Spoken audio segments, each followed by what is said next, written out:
सुप्रभात बच्चों, कैसे हो आप सब। मुझे उम्मीद है आप सब स्वस्थ और कुशल होगे और पढ़ाई भी खूब मन लगाकर कर रहे होगे। हमारी हिंदी की कक्षा में आप सबों का स्वागत है। आज हम लोग हिंदी साहित्य में पाठ 11 आस्था का प्रतीक गंगा पढ़ेंगे। आस्था का अर्थ होता है बच्चों विश्वास या निष्ठा, और प्रतीक का अर्थ होता है चिन्ह, लक्षण, निशान ना। वह गोचर या दृश्य वस्तु जो किसी अगोचर अदृश्य वस्तु के बहुत कुछ अनुरूप होने के कारण, जैसे उसके गुण, रूप आदि का परिचय कराने के लिए प्रतिनिधित्व करती है, जैसे सिंबल, इसी को हम कहते हैं प्रतीक। तो चैप्टर का नाम क्या है? आस्था का प्रतीक, ठीक है ना, यानी विश्वास का सिंबल क्या है? गंगा। सबसे पहले हम लोग लेखक के विषय में जान लेते हैं। लेखक का संक्षिप्त परिचय यह है, लेखक का नाम है श्री शशि शेखर जी। शशि शेखर जी का जन्म 30 जून 1960 को वाराणसी में हुआ था और इन्होंने बनारस हिंदू विश्वविद्यालय से भारतीय इतिहास, संस्कृति एवं पुरातत्व में एमए की शिक्षा प्राप्त की थी। पत्रकारिता में स्नातकोत्तर डिप्लोमा भी प्राप्त किया था। पत्रकारिता बोलते हैं जर्नलिज्म ना। 1980 से ये पत्रकारिता के क्षेत्र में आए थे और आज इलाहाबाद संस्करण के स्थानीय संपादक, आज तक के एग्जीक्यूटिव प्रोड्यूसर के रूप में भी इलेक्ट्रॉनिक मीडिया में कार्य किया है इन्होंने, और हिंदुस्तान, कादम्बिनी, नंदन आदि ऑनलाइन संस्करणों के प्रधान संपादक के रूप में भी कार्य करते रहे हैं। और इनकी प्रसिद्ध पुस्तक, इनकी मुख्य रचना क्या है? मिटता भारत बनता इंडिया। समझ में आ गया? अब इसमें से आप प्रश्न भी बना सकते हैं कि कवि का जन्म कब और कहाँ हुआ, इन्होंने पत्रकारिता का क्या डिप्लोमा कहाँ से लिया, किस सन में लिया, इनकी मुख्य रचना कौन सी थी। इस तरह के प्रश्न बनाकर आप लोग स्वयं उत्तर भी लिखिएगा, ठीक है। अब हम लोग चैप्टर पर आते हैं। पाठ में मैं पूरा एक एक लाइन करके पूरा चैप्टर नहीं पढ़ाऊंगी, इसके इम्पॉर्टेंट चीज़ों को आपको बताऊंगी। आप लोग चैप्टर को अच्छे से रीडिंग भी करिएगा, ठीक है। कवि अपने साथ बीती हुई घटना के बारे में इस पूरे चैप्टर में उन्होंने बताया है। हमें बताने की ये कोशिश की है कि गंगा हमारे लिए क्या है और हम सबका गंगा के प्रति क्या कर्तव्य होना चाहिए। कवि घूमने जाते हैं शहर पटना और वो बता रहे हैं कि वो पटना से लौटे हैं और अपने दोस्तों से बातचीत के दौरान उन्होंने पूछा कि पटना वासी इस पवित्र नदी से कितना जुड़े हुए हैं। जब वो पटना घूमने जाते हैं तो वहाँ ही अपने दोस्त से पूछते हैं कि पटना वासी, वासी कहते हैं रहने वाला, और पटना एक शहर का नाम है, बिहार में पड़ता है, ठीक है। तो वो बोले कि यहाँ के लोग अपने पवित्र नदी से कितना जुड़े हुए हैं। हमारी गंगा नदी पटना में भी है। तो एक उनका दोस्त जो बहुत वरिष्ठ उम्र का है वो बोलता है, आप तो काशी में जन्मे और रहे हैं, पर वहाँ के लोगों की तरह हमारे यहाँ गंगा के प्रति उतना लगाव नहीं है। वो बता रहे हैं कि जितना लगाव आप यूपी बनारस वाले लोगों को है उतना हमारे बिहार में पटना निवासियों को नहीं है। ये गंगा के प्रति धार्मिक श्रद्धा नहीं रखते हैं और ना ही रोजमर्रा की संवेदना जुड़ी हुई है। उनकी भावना भी इस नदी से जुड़ी हुई नहीं है। जानकर मुझे बहुत दुख हुआ। वो कह रहे हैं लेखक कि मुझे बहुत दुख हुआ इस बात को जानकर कि जीवन, जय और जागृति को नई व्याख्याएं जिस शहर ने दी है।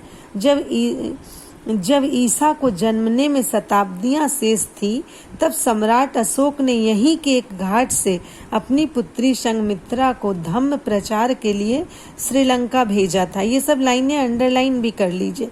गंगा उन दिनों भी आर्यावर्त की जीवन रेखा हुआ करती थी। हमारे खेत उसके जल से सिंचित होकर हरे भरे रहते थे और भागीरथी गंगा जी को कहते हैं। भगीरथ ऋषि ने उसको धरती पर उतारा था तपस्या से, इसलिए उसका नाम भागीरथी भी कहते हैं गंगा को। गंगा की चौड़ी छाती और गहरी धारा मालवाहक पोतों के लिए आवाजाही का जरिया हुआ करती थी। बोले गंगा जी में पहले क्या था, जो बड़े बड़े जहाज नाव होते हैं ना, उसी से माल एक देश से दूसरे देश में जाया करता था। तो वही बता रहा है कि मालवाहक का काम किया करती थी। गंगा मात्र एक नदी नहीं, हमारी पुरखिन है। पुरखिन क्यों कहा गया है? क्योंकि पुरखों से गंगा नदी है ना। पूर्व जन्म से ही हमारे गंगा नदी का विकास हुआ है। पर अब इससे इस जागृत शहर के लोगों की रोजमर्रा की जिंदगी इतनी प्रभावित नहीं होती है। यह कटु सत्य सदमे की तरह भले ही मुझ पर टूट पड़ा, लेकिन उसकी हकीकत धुंधली तो नहीं हुई। अब वो बता रहे हैं, कुछ लाइनें अंडरलाइन भी करते चलना।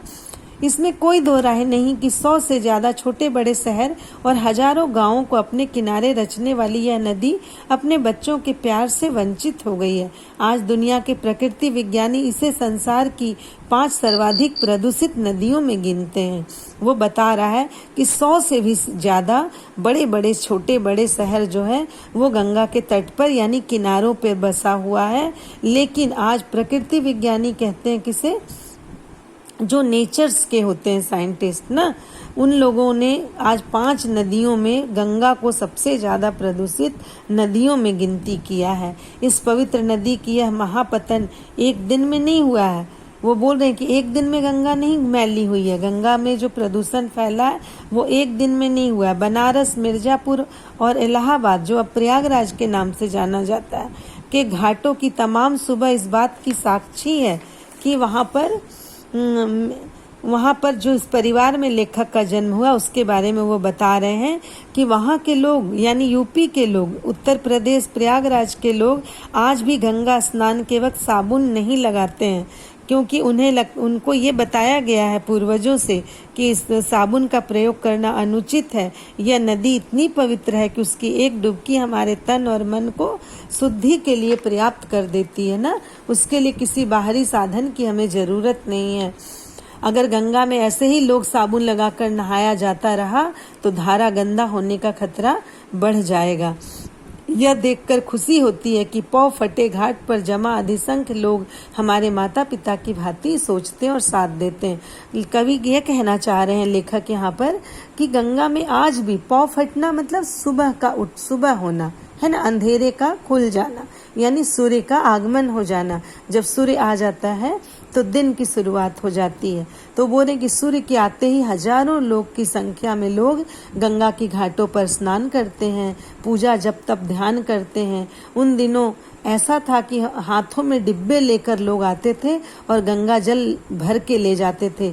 क्यों? उनकी ये मान्यता थी कि इस गंगा जल के पान करने से, पीने से शरीर रोग शोक से दूर रहेगा, सारे रोग अच्छे हो जाएंगे।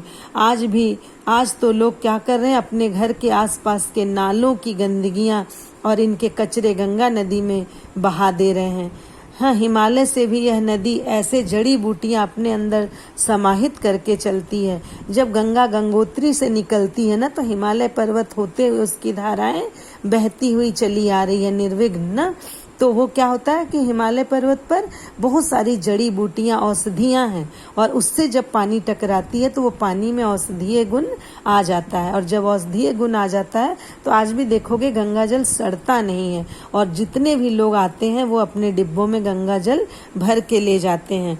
ऐसा क्यों करते हैं? क्योंकि उनकी ये मान्यता है कि मरते हुए व्यक्ति के मुंह में यदि गंगा जल और तुलसी दल डाल दिया जाए तो उसके सारे पाप धुल जाते हैं और उसकी आत्मा को मोक्ष मिल जाता है ना। आज भी इसी नदी के किनारे सैकड़ों की संख्या में ऐसे घाट हैं। आज देखो इस नदी की विडंबना कि ऐसे घाट हैं जहां हजारों मुर्दे प्रतिदिन जलाए जाते हैं।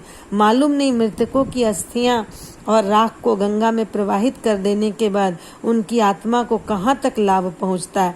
पर यह भी सच है कि हमारी आस्थाओं की माँ यह नदी हर रोज अधिक प्रदूषित हो रही है। लोग क्या कर रहे हैं, वहाँ मृतक को जलाते हैं और उसको बहा देते हैं गंगा में। उससे क्या हो जाती है, गंगा और प्रदूषित हो जा रही है ना। इसके किनारों पर खड़े होकर अगर ये सोचे कि हमें शीतल हवा मिलेगी और शीतलता प्राप्त होगी, पर ऐसा नहीं है। आज गंगा के किनारे जाकर खड़े हो जाओ घाटों पे तो एक दुर्गंध बदबू आती है। ऋषिकेश के बाद हर किलोमीटर पर इसकी परंपरागत पवित्रता आघात झेलती चली जा रही है। ऋषिकेश, हरिद्वार में ऋषिकेश है जहाँ गंगा की धारा आज भी पवित्र है, लेकिन वहां के बाद जब चली है हमारे इलाहाबाद तक आते आते कानपुर में चमड़ा फैक्ट्री है, वहां सब मिलाते हुए गंगा बहुत प्रदूषित हो रही है। आगे लेखक ये कह रहे हैं कि मैं पिछले साल हावड़ा गया था तो वहां काली घाट में रामकृष्ण मठ तक उनको नौका से जाने का अवसर मिला। वो बड़े खुश थे कि कलकत्ता की घाट पर जाएंगे तो वहां पर हम नाव से नौका विहार करेंगे, घूमेंगे। और उन्होंने वहां क्या देखा कि दूर दूर तक उसकी सतह पर पॉलीथीन और मालाएं गंदगी तैरती दिख रही थी। बचपन में जो उन्होंने अपने मन में सोचा था कि नौका विहार करेंगे, उन्होंने क्या देखा कि पूरे किनारों पर कलकत्ता सबसे गंगा नदी जहां गंगोत्री से निकली है उसका सबसे अंतिम धारा कहाँ है? कलकत्ता में। वहां जाकर वो ठहर जाती है ना, उसके आगे गंगा नदी नहीं जाती है। तो कलकत्ता जाकर ये चाहते थे देखना, तो वहां देखते हैं कि गंदी पॉलीथीन, माला, राख, मिट्टी का ढेर सब गंगा में लोग बहा दे रहे हैं। और जब वो बड़े होकर, जब वो उन्होंने बचपन में सोचा था कि नौका यात्रा की कामना उनकी थी कि नौका यात्रा करेंगे, तो उनका मन बहुत दुखी होता है। वो उदास लौटकर घंटों गुमसुम बैठ जाते हैं। भारत सरकार ने, यहाँ से इम्पोर्टेंट लाइन है, अंडरलाइन भी करो और यहाँ से प्रश्न भी बहुत सारे बनेंगे, तो बहुत केयरफुली सुनना कि मैं क्या कहना चाह रही हूँ। भारत सरकार ने सन 2014 में गंगा को प्रदूषण मुक्त करने के लिए ठोस कदम उठाया। यहाँ आप प्रश्न बना सकते हैं कि भारत सरकार ने कब गंगा को प्रदूषण मुक्त करने के लिए ठोस कदम उठाए थे। ठीक है, यद्यपि गंगा की सफाई के लिए भारत सरकार ने सबसे पहले सन 1986 में ही योजना बनाई थी। योजना जो सफाई का बना था वो 1986 में ही बना था और उस पर अरबों रुपए भी इस योजना में खर्च हो चुका। लेकिन वही ढाक के 3 पात, ढाक के 3 का मतलब, पात का मतलब ये होता है कि जैसा था गंदगी जितनी थी उससे भी दुगनी गंदगी हो गई। 1986 में जो अरबों रुपया खर्च किया गया गंगा की सफाई के लिए, वो उसी तरह धरा का धरा रह गया। हम गंगा किनारे बसने वाले लोग इसे सरकारी काहिली कहकर कन्नी काट लेते हैं। हम लोग क्या सोच लेते हैं कि अरे सरकार का काम है गंगा को साफ करना और हमारी थोड़ी ना जिम्मेदारी है, हम क्यों सफाई करेंगे, ऐसे हम लोग सोच लेते हैं। पर कभी हम लोगों ने ये सोचा कि गंगा हम सब की है और हम उसके हैं। इस नदी की रक्षा का दायित्व किसी सरकार से ज्यादा हमारा नहीं है क्या? जो नदियां सभ्यताओं को रचती हैं उन्हें सरकार के रहमो करम पर छोड़ देना हकीकत से पलायन नहीं होगा। यहाँ लेखक ये कहना चाह रहे हैं अपनी लेखनी में, इस कहानी के जरिए, कि कभी सोचो कि क्या सरकार ही सफाई करेगी? कैसे हम अपने घर की सफाई करते हैं तब तो हम ये नहीं सोचते कि आकर सरकार सफाई करेगी।